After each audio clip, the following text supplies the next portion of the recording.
अब ये फैसला लिया गया है।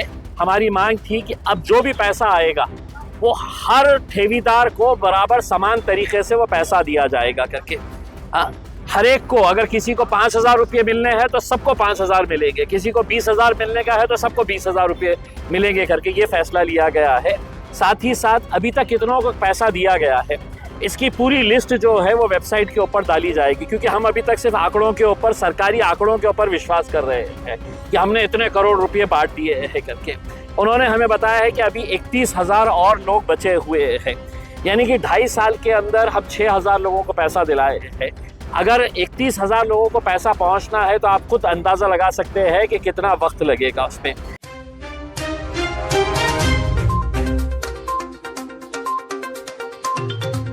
सर्व लोक DDR ऑफिसचे अधिकारी हेही उपस्थित होते आणि ज्या मागच्या मीटिंग मध्ये आम्ही मुद्दे उपस्थित केले होते त्याच्या बाबतीत काय निर्णय घेण्यात आलेला आहे आणि आज जे मुद्दे आम्ही उपस्थित केले त्याच्या बाबतीत प्रशासन काय काय करणार याच्या डिटेल मध्ये आपले RDC विधाते साहेबांना मी विनंती केली होती की तुम्ही स्वतः येऊन जे जे निर्णय घेण्यात आलेले आहे त्याच्या बाबतीत तुम्ही सविस्तर या लोकांना सांगा।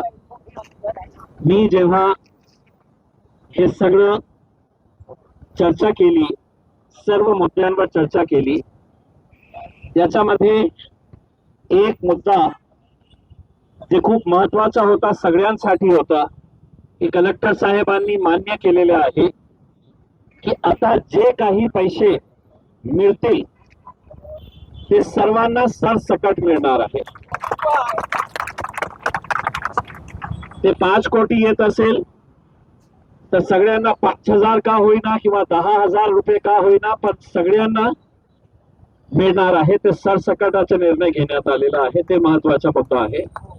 दुसरं, जे प्रॉपर्टीज आपल्याला कोणीही विकत घ्यायला तयार नाही आहे त्याच्या बाबतीत निर्णय घेण्याचा अधिकार जे आहे ते सहकार आयुक्तांना आहे।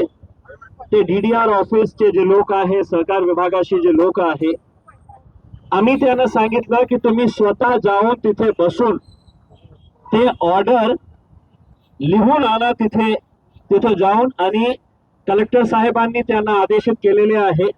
आणि हे सगळं जे काही निर्णय घेण्यात आलेले आहे ते सगळं टाइम बाउंड निर्णय घेण्यात आलेला आहे। असं नाही आहे की आम्ही करणार हो, आम्ही बघणार, आम्ही बघून घेऊ, असं काही नाही आहे। सर्वांचा टाइम टेबल निर्णय घेण्यात आलेला आहे। दुसरा महत्त्वाचा एक मुद्दा हे आहे की जे कलेक्टर साहेबांच्याकडे जे कमिटी आहे त्या कमिटीमध्ये आपल्यापैकी 2 लोकांना त्याच्यामध्ये समावेश करण्यात येणार आहे की जे काय काय सुरू आहे, काय काम होत आहे, काय नाही होत आहे याच्या बाबतीत सर्व ते डिटेल्स घेणार आहे। इन दी एंड आपल्या महत्त्वाचं काय आहे? पैसे आपल्याला मिळाला पाहिजे। आता आम्ही 1 महिना अगोदर निर्णय घेतला होता की 1 महिन्यामध्ये नाही झाला तर आम्ही रस्त्यावर येऊ। आता आम्ही स्पष्टपणे प्रशासनाला, पोलिसांना, सरकारला हे सांगून आलेलो आहोत की 17 सप्टेंबर मराठवाडा मुक्ती दिवस आहे। आपण ते निजामची जे सरकार होती इथे त्यांना आपण हाकलून दिलं होतं आणि त्या दिवस आपण खूप मोठ्या उत्साहाने साजरा करतो। त्या दिवशी मुख्यमंत्री साहेब स्वतः इथे येतात छत्रपती संभाजीनगरला, हे गार्डन मध्ये, सिद्धार्थ उद्यानामध्ये। तर त्या दिवशी पर्यंत आपल्याला हे दिसलं की काही आपलं काम बरोबर सुरू आहे नाही, पैसे आपल्याला मिळत नाही, तर 17 सप्टेंबरची पुन्हा तयारी आपल्याला ठेवायची आहे आणि मोठं, आणि ते कशा आंदोलन होणार आहे, काही अशा प्रकारचा बॅनर आणि काहीही पोलिसांना माहित न पडता गनिमी कावा करायचा आहे। कोणालाही काही, मुख्यमंत्र्यांनाही काही करणार नाही। मी आज मीटिंग मध्ये सांगितलं की आमच्यापैकी एक जे बाबा आहे त्यांचा प्रयत्न होता की मी सर्वांच्या समोर आत्मदहन करणार आहे. तसं न करता आम्ही त्यांना समजावून सांगितलं.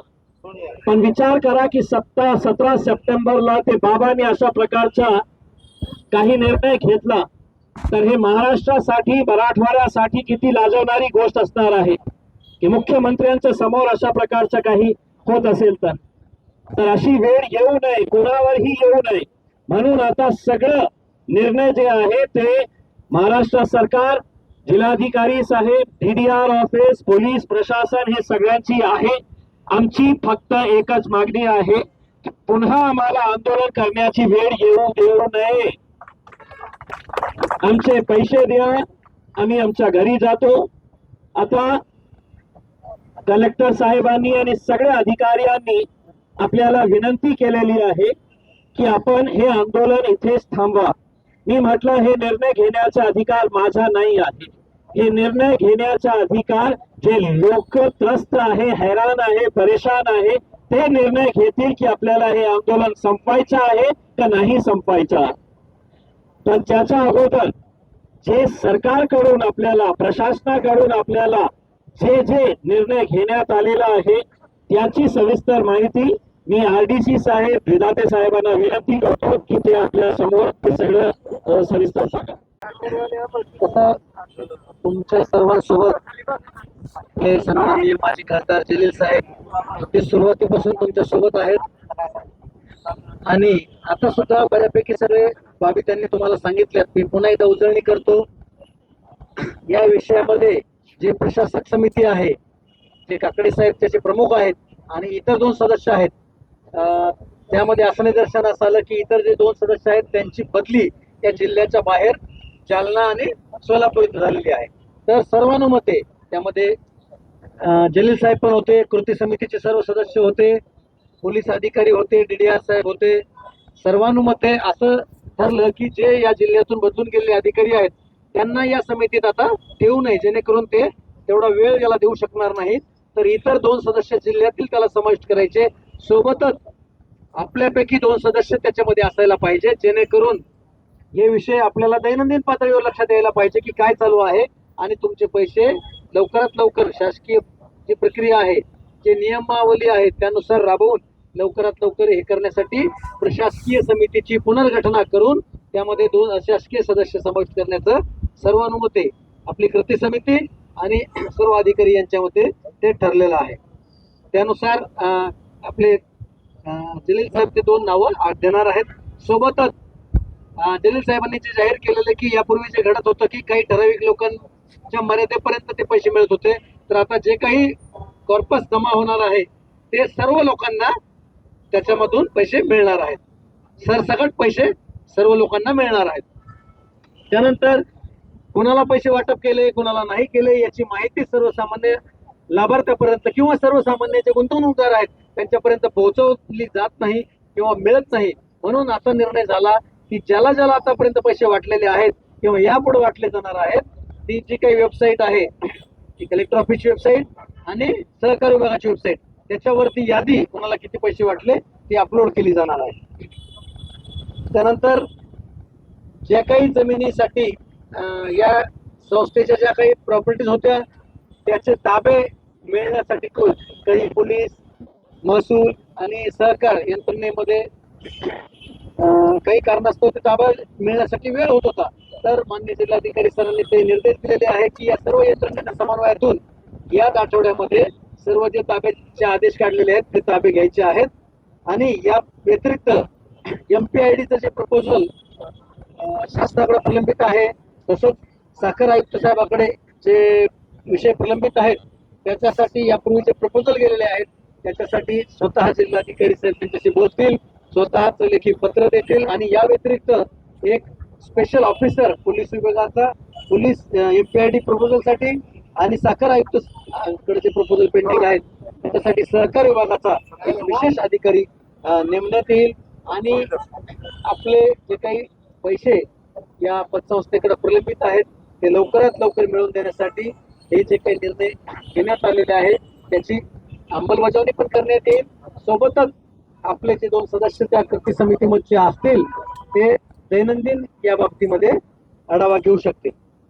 धन्यवाद. तरी मी प्रशासनाच्या वतीनं आपल्याला विनंती करतो की माता भगिनी आहेत, ज्येष्ठ बांधव आहेत, वरिष्ठ मंडळी आहेत, त्या सर्वांना मी विनंती करतो की आपण आपलं जे आजचं आंदोलन आहे ते कृपया विनंती करतो की स्थगित करावं. पोषण का नारा दिया था और यहाँ पे बेहिसाब ठेवीदार आए थे आदर्श पथ संस्था के, लेकिन प्रशासन की तरफ से, विशेषकर कलेक्टर साहब की तरफ से और पुलिस डिपार्टमेंट की तरफ से हमें बार बार ये आ रहा था कि हम चर्चा करेंगे और चर्चा करके इसका रास्ता निकालेंगे करके। हम इसके लिए तैयार नहीं थे क्योंकि बहुत सारी चर्चा हो चुकी है। आखिरकार कलेक्टर साहब ने बहुत विनंती की है तो हम गए वहाँ पर और जितने भी मुद्दे थे उन मुद्दों के ऊपर सविस्तर तरीके से चर्चा हुई है। कुछ अहम फैसले उसमें लिए गए हैं कि अब इसके बाद जितने भी पैसे मिलेंगे, पहले ये हुआ कि जिसको 10,000 रुपये देने के थे सबको 10,000 दे दिए गए थे, जिसके 25,000 बचे हुए थे उनको 25,000 दे दिए, 40,000 वालों को दे दिए, 50,000 वालों को दे दिए है। लेकिन जो बड़े ठेवीदार हैं उनके हाथ में पिछले 2.5 साल से 1 रुपया भी नहीं आया था। तो अब ये फैसला लिया गया है। हमारी मांग थी कि अब जो भी पैसा आएगा वो हर ठेवीदार को बराबर समान तरीके से वो पैसा दिया जाएगा करके। हर एक को, अगर किसी को 5,000 रुपये मिलने हैं तो सबको 5,000 मिलेंगे, किसी को 20,000 मिलने का है तो सबको 20,000 रुपये मिलेंगे करके ये फैसला लिया गया है। साथ ही साथ अभी तक कितनों को पैसा दिया गया है इसकी पूरी लिस्ट जो है वो वेबसाइट के ऊपर डाली जाएगी, क्योंकि हम अभी तक सिर्फ आंकड़ों के ऊपर, सरकारी आंकड़ों के ऊपर विश्वास कर रहे हैं कि हमने इतने करोड़ रुपये बांट दिए हैं करके। उन्होंने हमें बताया है कि अभी 31,000 और लोग बचे हुए हैं, यानी कि 2.5 साल के अंदर हम 6,000 लोगों को पैसा दिलाए हैं। अगर 31,000 लोगों को पैसा पहुंचना है तो आप खुद अंदाज़ा लगा सकते हैं कि कितना वक्त लगेगा उसमें। सहकार आयुक्त जो पूना में बैठते हैं उनके पास एक प्रस्ताव पड़ा हुआ है जो पिछले 14 महीने से पड़ा हुआ है। उसके लिए ये निर्णय लिया गया है कि यहाँ के कोऑपरेटिव डिपार्टमेंट के ऑफिसर्स पूना जाकर उनको ये सविस्तर बताएंगे कि जो प्रॉपर्टीज़ बिक नहीं रही है वो प्रॉपर्टीज़ ये ठेवीदारों के नाम के ऊपर कर दी जाए करके, वही वैल्यूएशन के हिसाब से कर दी जाए। साथ ही साथ इमीडिएट जो डिफ़ॉल्टर्स है वो डिफ़ॉल्टर्स के पैसे वसूल किए जाए। उसके लिए पुलिस की अगर मदद लगती है तो वो पुलिस की मदद के ज़रिए है तो ये पैसा वसूल किया जाए। और ऑक्शन की प्रक्रिया जो है, MPID के जो प्रपोजल्स है उसको जल्द से जल्द कंप्लीट किया जाए। और उसके लिए भी कलेक्टर साहब ने पुलिस डिपार्टमेंट को आदेशित किया है कि उनका एक अधिकारी मुंबई में जाकर जो मंत्रालय के अंदर फाइल रुकी हुई है वो मंत्रालय के अंदर से वो फाइल क्लियर करवा के ले। उन्होंने हमें विनंती किया, पुलिस डिपार्टमेंट ने, कलेक्टर ऑफिस ने और सभी लोगों ने विनंती किया है कि इस आंदोलन को हमने अभी ख़त्म करना चाहिए। देखिए, इसी आंदोलन के दरमियान जो बुज़ुर्ग लोग हैं 70, 80, 85, 90 साल के, उसमें से एक शख्स जो है वो बूढ़ा, भाषण देते देते उन्हें चक्कर आ गए, उन्हें हॉस्पिटल ले जाना पड़ा। हम जब कलेक्टर के पास गए तो वहाँ पे पता चला कि एक महिला को भी चक्कर आकर गिर गए हैं। ये सब बूढ़े लोग हैं, किसी को BP है, किसी को शुगर है, किसी को दूसरी बीमारियां हैं, दवाई खाना रहता है, लेकिन ऐसे भी मर रहे थे, वैसे भी मर रहे थे। तो अब हमने उनको विनंती किया है कि आंदोलन अब हम ख़त्म करते हैं यहाँ पर। और हमने प्रशासन और पुलिस को चेतावनी दी है कि 17 सितंबर जो है ये मराठवाड़ा मुक्ति संग्राम दिन है। निज़ाम की हुकूमत मराठवाड़ा के ऊपर थी, यहाँ पर लड़ाई करके निज़ाम की हुकूमत को वापस भेजा गया था, तब जाकर मराठवाड़ा को मुक्ति मिली थी। उस दिन मुख्यमंत्री साहब खुद आते हैं, बड़ा कार्यक्रम होता है, सारे सरकारी ऑफिस बिल्डिंग्स के ऊपर लाइटिंग लगाई जाती है।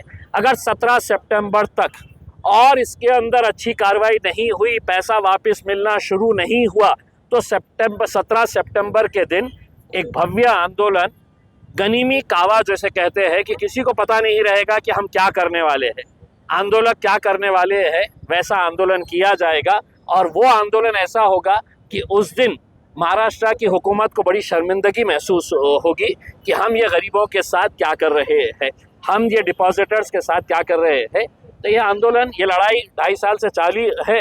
ये लड़ाई उस वक्त तक जारी रहेगी जब तक एक एक ठेवीदार का 1-1 रुपया वापस नहीं मिलता है।